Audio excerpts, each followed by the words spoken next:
Tervetuloa seuraamaan näytelmäämme, joka kuvaa sitä, miten nykypäivänä pandemioihin valmistaudutaan.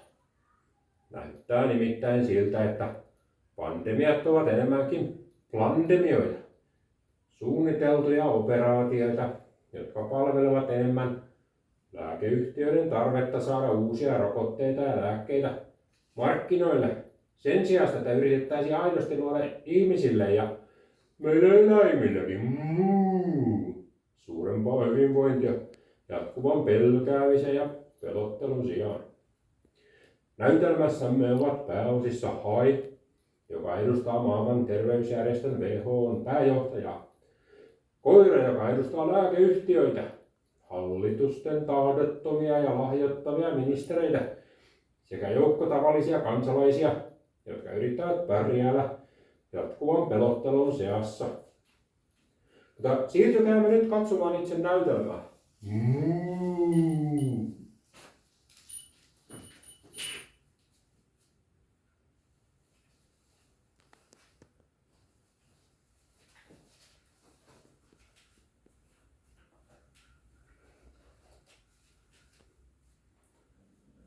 Hei, Hai! Mitä kuuluu? Onko tiedossa uusia metkuja rokotteiden saamiseksi markkinoille?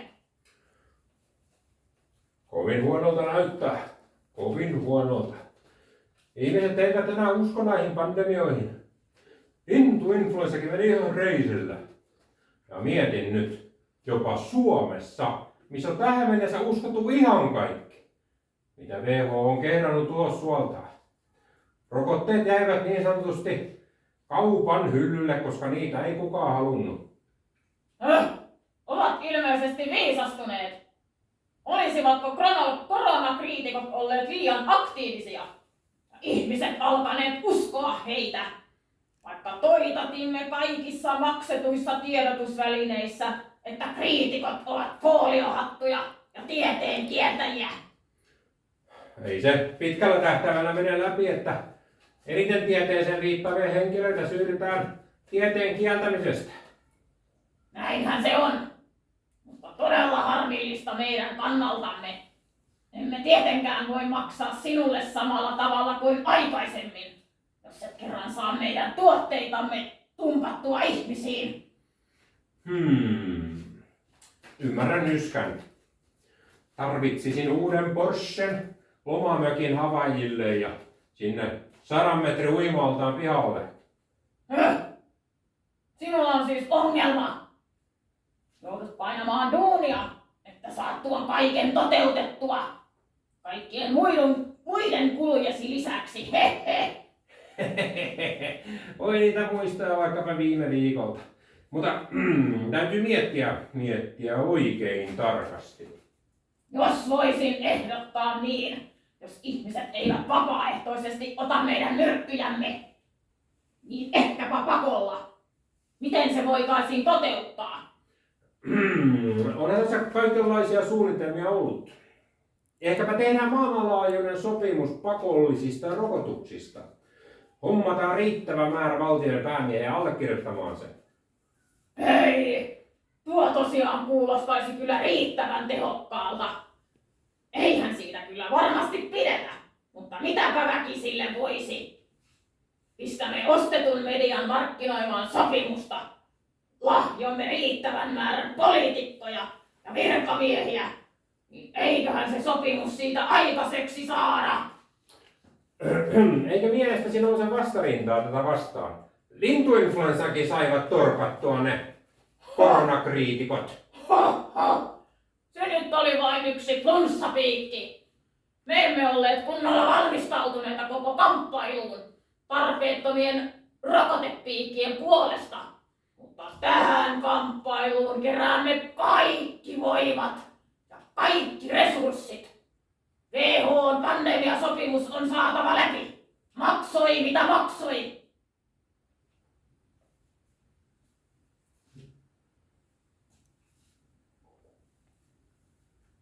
Onpa hienoa olla täällä WHO:n kansainvälisessä kokouksessa. Sanoppa muuta. Täällä tapaa kaikkia hienoja ihmisiä. Uskommehan tieteeseen. tai ainakin lääketieteen edustajiin, kuten vaikkapa lääkeyhtiöiden johtajiin. Ja hei, tuossahan sellainen saapuukin. Oletteko saaneet kuukausittaisen maksunne sveitsiläiselle tilillenne? Kyllä, olemme saaneet. Kiitoksia vain paljon. Haluatteko edelleen saada saman maksun, mutta nyt joka viikko? No aivan ehdottomasti. Jotain täytynee sen eteen kuitenkin tehdä. Tänään päätetään WHO:n kansainvälisestä pandemiasopimuksesta. Olettehan sen puolella. Ja haluatte siis joka viikko nykyisen palkkiosummanne verotta luonnollisesti. No, totta kai. Tietysti, ei kysymästäkään muusta. Sitten tiedätte, mitä pitää tehdä. Tiedämme kyllä, arvon herra. Rahoittaja päättää, kuten politiikassa nykyään. Sitten vain toimeksi.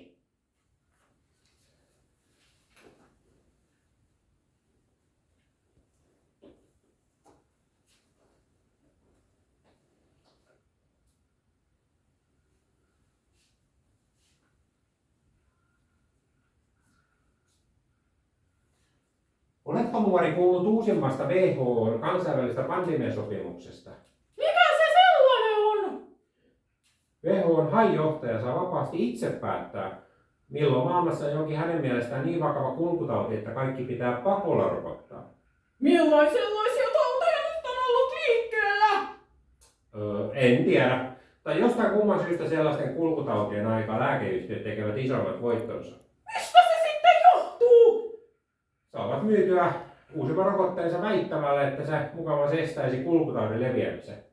Kuulostaapa tosi lapselliselta. No niinhän se on. Teidän rokottamisestanne aloitamme. Minulla on tässä rokotepiikki valmiina. Tulee uusi Z-rokote. Uutta M-rokkoa vastaan. Pelastan teidät molemmat siltä hirveältä taudilta. Teidän pitäisi olla kiitollisia minulle, te maan matoset. Olepas nyt sinä hiljaa siinä. Käydään hakemassa leijona. Hän varmasti auttaa meitä. Minä rokotan teidät vaikka väkisin.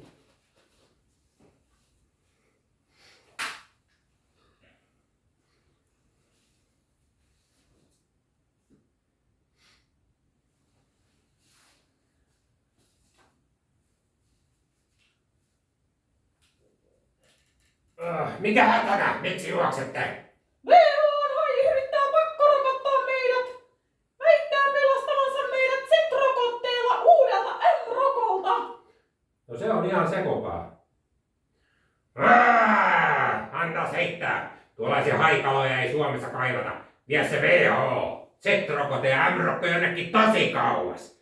Minun puolestani voit työntää ne sinne, minne aurinko ei paista. Kuka sinä luulet olevasi? Minä olen rokottaja. Minä olen sellainen, joka puree sinulle kunnolla, ellet häivy.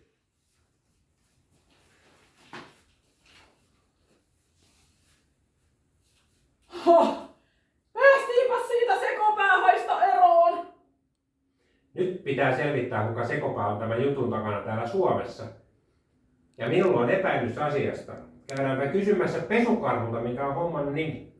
Hän oli hiljakkoin WHO:n kansainvälisessä kokouksessa päättämässä jostain mukamasta tosi tärkeästä.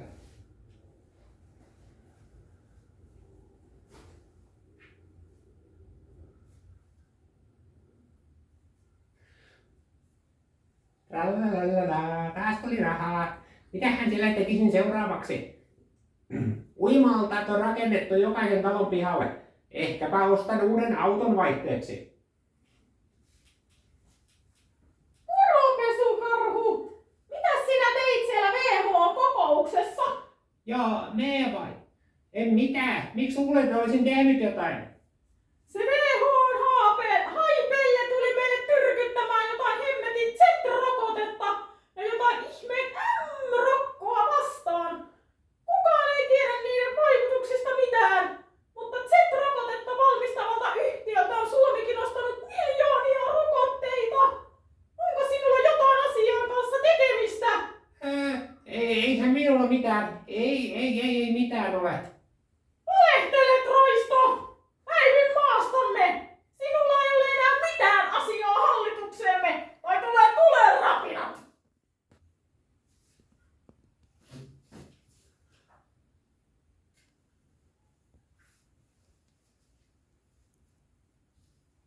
Vastusta sinäkin WHO sekä Suomen niin sanottuja terveysviranomaisia! Rahan vuoksi ne tuhoavat sinun ja minun terveyteni. Vastarinta kannattaa aina. Ainakin se pitää terveyteni